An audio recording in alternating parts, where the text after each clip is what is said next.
ఎప్పుడైతే అట్లా అన్నాడో ఏడుస్తూ ఉండేట అవి కూడా. అయ్యయ్యో కన్నయ్యని కొట్టారా, కన్నయ్యని కట్టారా అని అవి ఏడుస్తూ ఉన్నాయట. ఏంటి అసలు ఈ ప్రేమ తెలుసా? ఎందుకు వాటికే ప్రత్యేకంగా పెడతాడు? కుక్కలుండాయి, పిల్లులుండాయి, అన్నిటికీ పెట్టచ్చు కదా.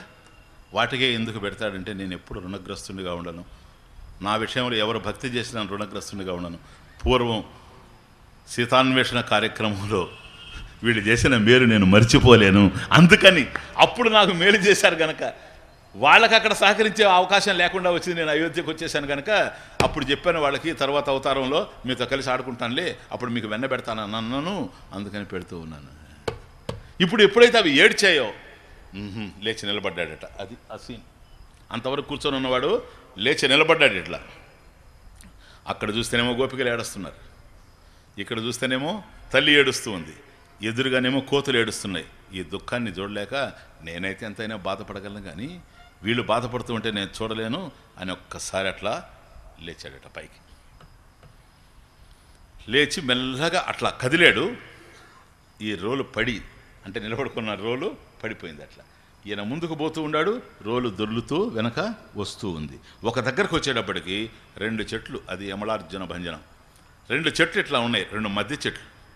ఆ మధ్య చెట్ల దగ్గరకు వచ్చిన తర్వాత ఆ చెట్ల మధ్యలో నుంచి స్వామి ఆ పక్కకి కాలు పెట్టాడు. ఎందుకంటే తాడు ఉంది కదా, తాడు వస్తూ ఉంది, ఈయన దాటేశాడు. అవి ఇక్కడికి వచ్చి ఈ 2 మధ్య చెట్ల దగ్గరికి ఈయన దాటాడు ఇట్లా, అవి అక్కడ ఆగింది, రోలు ఆగింది. ఇప్పుడు బయట వచ్చాడు కనుక ఒక్కసారి అలా చూచి ఆ కోతులను చూచి నవ్వుతూ అట్లా అన్నాడట. అంతే. ఎప్పుడైతే అట్లా అన్నాడో ఆ చెట్ల మీదకి దీని ప్రెషర్ ఎక్కువైపోయింది కనుక ఆ చెట్లు 2 మాని కూలిపోయినాయి. ఈ రోలు ముందుకు వచ్చేటప్పటికి కూలిపోయినాయి. ఆ కూలిపోయినటువంటి చెట్ల మధ్యలో నుంచి ఇటొక చెట్టు ఉంది. ఆ చెట్లలో నుంచి 2 దివ్యమైనటువంటి పురుషులు దర్శనమిచ్చారు.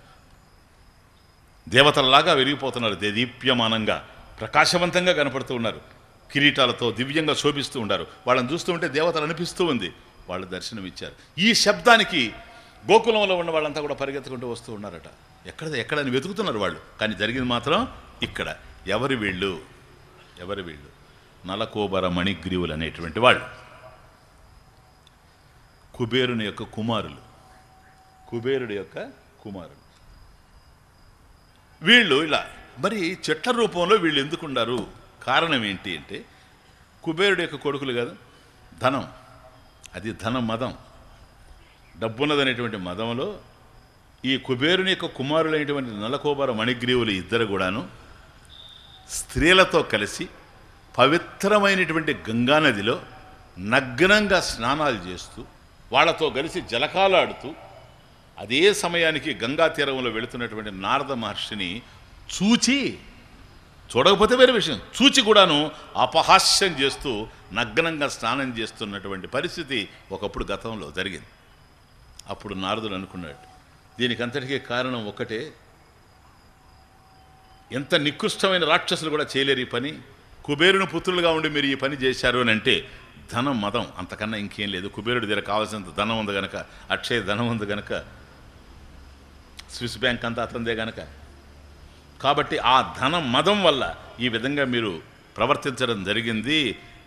కలవాని సుతులమనుచును, పోతనామాచుడు, కలవాని సుతులమనుచును కలకంటుల తోడగూడి కానరు పరులను కలలోనైనను వీరికి గల క్రొవ్వడగించి బుధుల గలుపుట యొప్పున్. కాబట్టి ధనమదం చేత పొగరెక్కి కొవ్వెక్కి ఉన్నారు గనక అది వీరికి గల క్రొవ్వడగించి, క్రొవ్వెక్కుంది బాగా, అందుకని ఒళ్ళు తెలియడం లేదు వీళ్ళకి ఈ ధనం వల్ల. కాబట్టి వీళ్ళ ఉండేటువంటి క్రొవ్వు అంతా కూడా కరిగించేసి మళ్ళీ వీళ్ళని సన్మార్గంలోకి తిప్పాల్సినటువంటి అవసరం ఉంది అని భావించాడట. అప్పుడు వెంటనే శాపం పెట్టాడు. ఎక్కడైతే మహాత్ముల్ని ఈ విధంగా అపహాస్యం చేయడం జరిగిందో, ఒక మహాత్ముడు అంటే ఊరికే తయారుగాడు, అర్థమవుతుంది, 4 మాటలు నేర్చుకొని చిలుకలు కూడా బలగ్గలవు.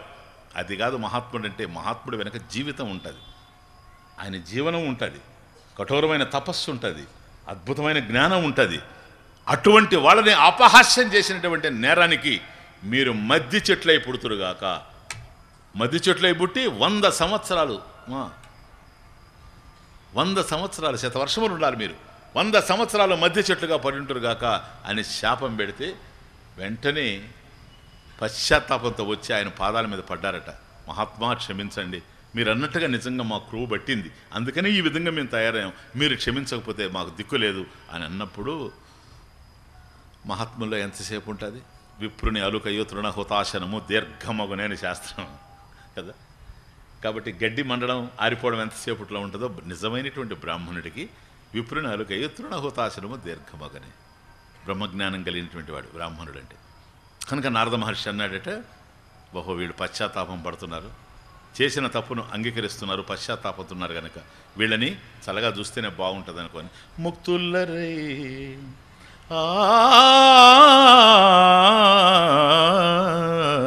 ముక్తులరై నారాయణ భక్తులరై పరమ సాధు భావ శ్రీ సంసక్తులరై సురలోక వ్యక్తులై ఎదరు నాదు వాక్యము కథనం